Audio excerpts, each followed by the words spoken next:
उन्हाळा सुरू होताच आपण लोणची, पापड, मुरांबे, आंबा फणसाची साठ, तक्कू, पन्ह असे एक ना अनेक पदार्थ करत असतो।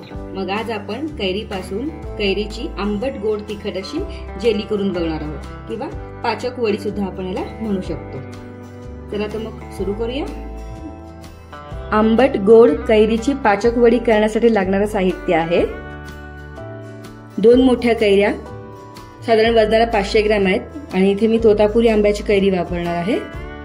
1 वाटी पुदिना, अर्धी वाटी खडीसाखर, खडीसाखरेच्या ऐवजी तुम्ही साधी साखर किंवा गूळ वापरला तरी चालेल। मसाल्यांमध्ये आपल्याला लागणार आहेत काळी मिरी पूड, जिरे पूड, लाल तिखट, खायचा थोडासा हिरवा रंग आणि काळं मीठ। चला तर मग सुरू करूया।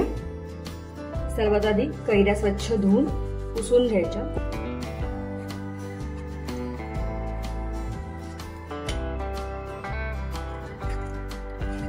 कैरीची साल काढून झाली आहे, आता आपण बारीक चिरून घेऊया। कैरीत थोडासा बाट व्हायला सुरुवात झालेली आहे, चिरून झाली।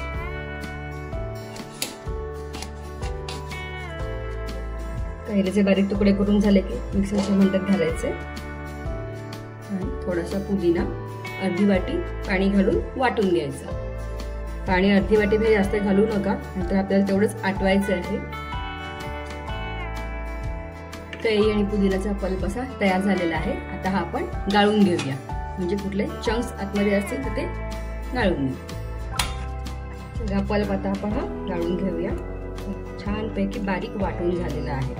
अगदीच अर्धी वाटी पाणी पुरेसं आहे। बोलता बोलता अगदी 2-3 मिनिटांमध्ये गाळून सुद्धा झालं।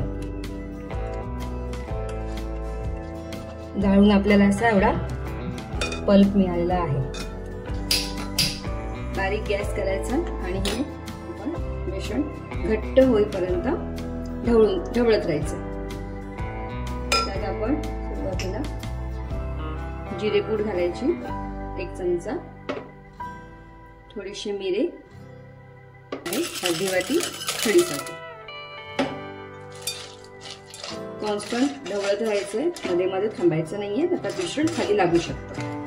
सुरुवातीला फ्लेम थोडी हाय करून घ्या, साखर विरघळेपर्यंत। मी अर्धी वाटी खडीसाखर घेतली, कारण की तोतापुरी कैरी जी असते ती जास्त आंबट नसते, खोबऱ्यासारखा थोडासा गोडवा असतो त्याच्यामध्ये, त्यामुळे खडीसाखर कमी लागू शकते। पण जर तुम्हाला दुसऱ्या कुठल्या कैऱ्या मिळाल्यात तर मात्र तुम्हाला खडीसाखर किंवा गूळ किंवा नॉर्मल साखर जी तुम्ही वापरणार आहात त्याचं प्रमाण थोडं वाढवावं लागेल। 5 ते 7 मिनिटं झाली की कैरीला अशी उकळी यायला सुरुवात होते।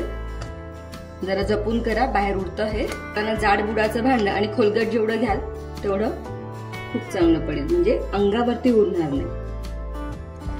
10-12 मिनिट झालेले आहेत। थोडासा याचा कलर सुद्धा बदललेला आहे। मी याच्यात थोड्या वेळाने खायचा हिरवा रंग घालणार आहे। थोडासा खायचा कलर घालूया। आणि तुम्ही जर माझ्या चॅनलवरती नवीन असाल तर लाईक, शेअर आणि सबस्क्राईब करायला विसरू नका। त्याचबरोबर कमेंटही करा। कलर घालणं पूर्णतः ऑप्शनल आहे। बऱ्यापैकी असं हे आटत आलं की थोडंसं मीठ घालायचं, काळं मीठ आहे हे, अर्धा चमचा लाल तिखट। लाल तिखट सुद्धा ऑप्शनल आहे, वरून तुम्ही गार्निशिंग करताना घातलं तरी चालेल, म्हणजे दिसायलाही छान दिसेल। ज्या ताटात किंवा ट्रेमध्ये तुम्हाला सेट करायचं आहे त्या ताटाला तुम्ही थोडंसं तेल लावून ग्रीस करून घ्या।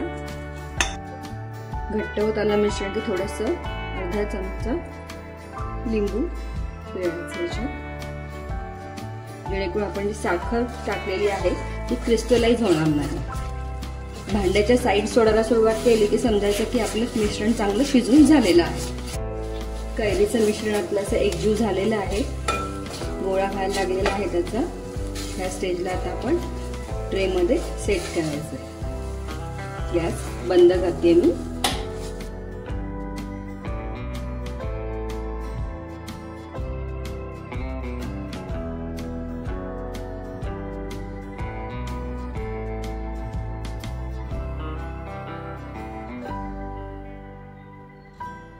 जर ऊन नसेल तर 3 दिवस पंख्याखाली सुकवलं तरी चालेल।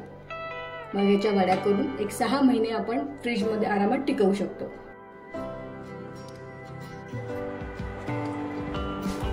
2 दिवस आज झाले आहेत। आता आपण हे काढून बघूया आणि कट करून घेऊया।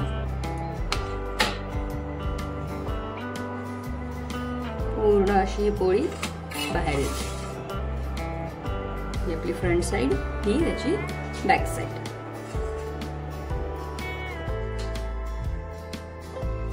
आपण हव्या त्या आकारामध्ये ही आपण काचक वडी कट करू शकतो.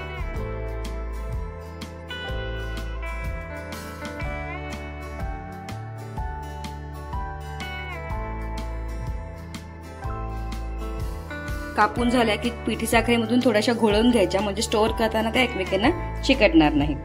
स्टोअर करण्यासाठी असं क्लीन रॅप सुद्धा आपण करू शकतो, जेणेकरून आपले हात चिकट होणार नाहीत.